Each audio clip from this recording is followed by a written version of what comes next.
So you bought yourself an E Series Falcon. What next? I either spent a fair bit of money and bought quite an immaculate one, a little bit like mine. Well, it's good. It's not immaculate.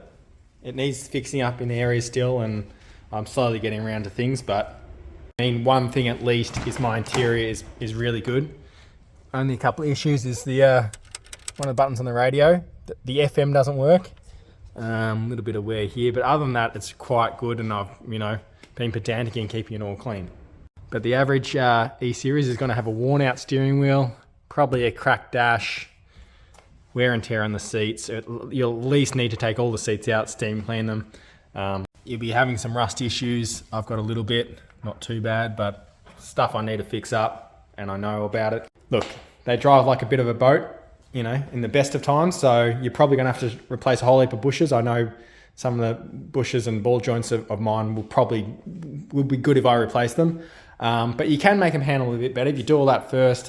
If you get yourself like a sway bar, like a white line sway bar, tighten things up a bit, some coilovers, something like some headers. Coilovers are probably the best. I know the guy who owns L Turbo, Aaron from DTM Automatics. He's got the best E Series I've ever seen, and he runs a set of extreme, coilovers from Petters. So I'm thinking about getting some of them, probably maybe just for the rear. They're probably the best ones for the rear. I know AE House does a set for the front, so I'm going to try and talk to them and see if I can get a decent set for the front. But I know my shocks probably need replacing. I'm just currently on a set of super low king springs, so it's just pretty nice. Wouldn't mind it. The front's probably about right, or maybe a tiny bit lower. But I would like some adjustable coilovers just to nail the stance. When it's got a full tank of petrol, mine's it's not too bad in the rear, but I like it probably just flush, so maybe just another 20 mil or so lower. And just I don't know, I reckon mine hits the bump stop. So I've just got the stock shock still in there, but some super low king springs. So going over a harsh speed bump, it just I don't know, it bottoms out. It feels really harsh. So that's something you want to replace. E-Series owners don't like to spend a lot of money on their car, so it's probably got a flattish battery or an old battery like mine probably needs replacing, or at least a good charge. Look, you can chuck some extractors on it. That'll make it sound good. But a lot of guys these are pacemaker 4490s, 4499s. So get a set of them or some 4480. Chances are the valve cover, rocker cover will be probably leaking. I think it's got a tiny leak here, but mine's pretty good because I redid the head about 6 years ago and replaced all the gaskets and everything. But good chance you probably want to do a compression test on these things, because good chance the head gasket's blown, unless it's been replaced and properly replaced by a good mechanic or someone at home like me. No, who spent 6 months replacing his. No, it did take me a while, but that's just I just wanted to do it properly. Then I gave up halfway, and then anyway, I think I did it properly in the end. I wouldn't mind taking the rocker cover up and just tightening the head bolts down again. But anyway, you probably want to do a compression test.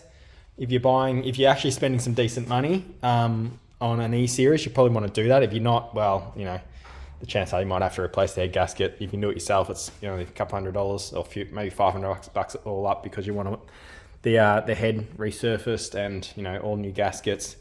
You want the MLS sort of head gaskets out of like an AU Falcon. They fixed the problem in the AU Falcon. You've still got the composite gasket in there. It's probably, it hasn't blown already. It probably has, probably will. Mine actually blew twice in the first 6 years of its life. So probably shouldn't have bought the car, but no, the guy was honest with me. He was a family friend, and he said, look, if it does it again, put an MLS head gasket in there and you'll fix your issues. I drove around for years and years, got it serviced here and there, and occasionally they said it might be leaking a little bit from the head, a bit of coolant out the side, but then it seemed to fix itself. The good cars fix themselves. And then it got to a point where it was ended up just being that bad. It was just misfiring, and I think cylinder 1 and 6 were just full of water. Now, clear coat peel. If you have an E Series with the original paint and don't have at least a bit of clear coat peel, at least on the plastic parts, I've taken the spoiler off. That was the worst part of mine, but Yeah, you're definitely going to have some on the plastic parts, unless your car literally hasn't been outside.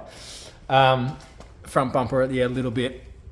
I think my front bumper was resprayed before I bought it. The guy had spent $1,500 getting all the little dents and things out of the car before I bought it. If you spent the money and got yourself a Tigford, well, good on you. You probably got some set of 3, 4, 5 diff gears in the rear, an LSD. So you probably want that. Whether if you've just got a GLI, well, you might want to look at trying to get yourself a 3, 4, 5 LSD. The brakes on these things, well, they're not the best at the best of times, but yeah, knowing the average E Series owner, they're probably worn out because they put the maintenance off. Nah, just joking. Maybe not. But you can get yourself some good pads and some of those cross drilled and slotted or whatever brake rotors, which is what I'm going to do. I think I'm probably due for replacing mine.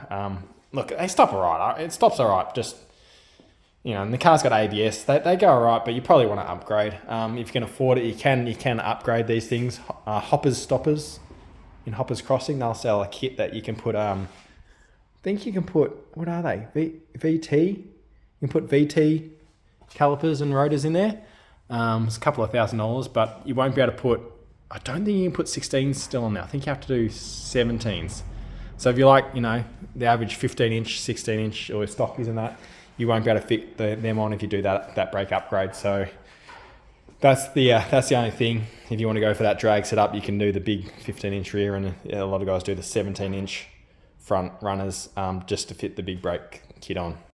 Look, I'm contemplating whether to do a cam or not on this. Some people say, yeah, go do it, do a stage 4. Some say, nah, do a stage 3. It's just a little bit lumpier, a little bit more power than the Tigford cam. Other than that, I might just do a chip. I'm just thinking I might just do a J3 chip from TR Performance. For now, just you can easily just plug it into the ECU. TR Performance will put a tune on it for you. You just tell them what you need. You just tell them that say, for example, for me, I've done the head gasket and shaved the head, so it's hopefully a little bit higher compression than standard. As long as the valves and the piston rings aren't too bad. I haven't done a compression test, so maybe I should. Set of extractors, high flow cat, and a full exhaust. So if I tell them that, they'll be able to do a tune for me to suit those modifications. So you can get away without a dyno tune. If you want it perfect, touch it up on the dyno. I think there's a guy in Geelong that they do it. So I might do that at some stage. That'd make for a good video, and I've never had this thing on the dyno, so maybe I should do that. But yeah, basically you just plug the chip into the ECU, and if you want it back to standard, you just take it out at some stage. But a few people say there's issues with those J3s. It's only generally because they're not plugged in properly. You got to clean all the little pins and the surface, and then plug it in properly, and then tape it so it doesn't rattle out. That's what a lot of people have problems with. If there's any problems, you can send it back to TR Performance, and they're really helpful. They're more than happy. From what I heard, they're more than happy to retune it or send you a new one if it is a faulty chip.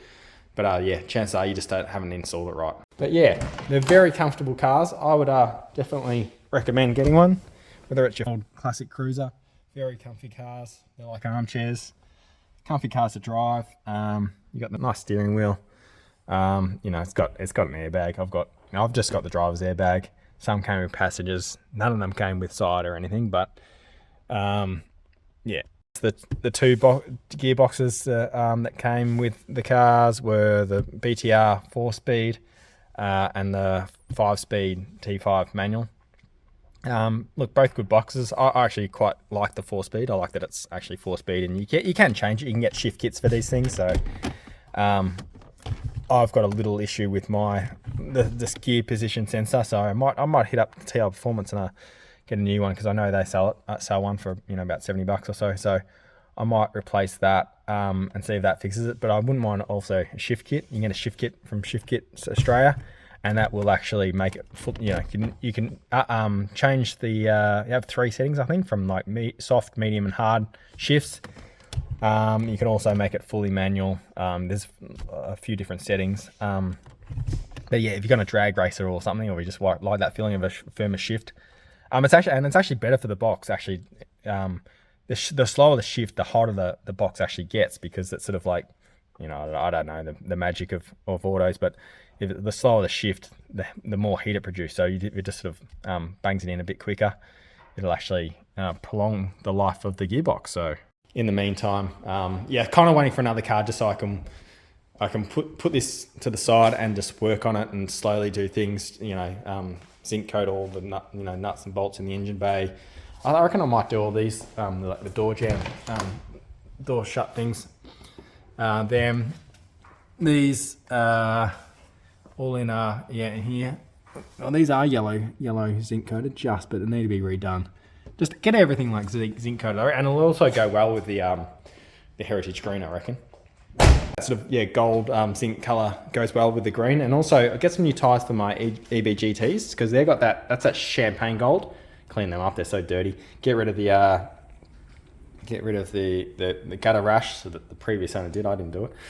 Got some gold caps to match, but get some new tires for these. I'm looking for some decent tire. I reckon I might put 245 40 17s on the rear, 225 45s on the front, just a bit narrow. I don't like big wide tires on the front. Makes it harder to steer on it. It catches all, sort of tram lines. It catches all the things. I don't know.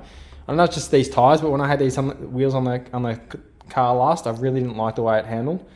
It felt weird, and I was worried about there was something wrong with the steering, but I put these back on and they're fine. So I think it's to do with these old crappy tires being wide. I don't know. Anyway, type in the comments what you think might be wrong, but I'm going to get some new tires for that, because they're very old tires. And maybe get some coilovers for the rear, and at least, if not the front as well, and maybe just lower it just a little bit more. And you get this. I'm in two minds about the spoiler. Thinking about getting the spoiler re-sprayed, or trying to do it myself, or just leave it. I don't know. It kind of looks clean without it. Anyway, just thanks for watching another video. I just didn't know what to film. I haven't done a video on my car or anything for a while. I don't know what to do. I'm still looking for a new car, a V8, a manual V8 at the moment. I've just got to find the right one. It's doing my head in. I've got the money there waiting. But anyway,